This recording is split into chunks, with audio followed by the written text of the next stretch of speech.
വീണ്ടും പണിയാ? വീണ്ടും പണിയുണ്ട്. ഞാൻ നോക്കാം.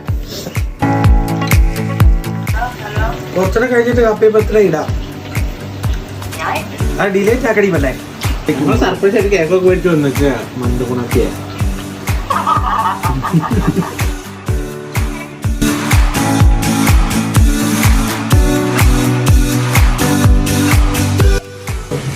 വരുമ്പോഴേക്ക് കേക്ക് അറേഞ്ച് വെക്കാൻ നല്ലത്. 12 മണിയായെങ്കിലും 12 മണി 12 മണി എവിടെയാ പോരെ.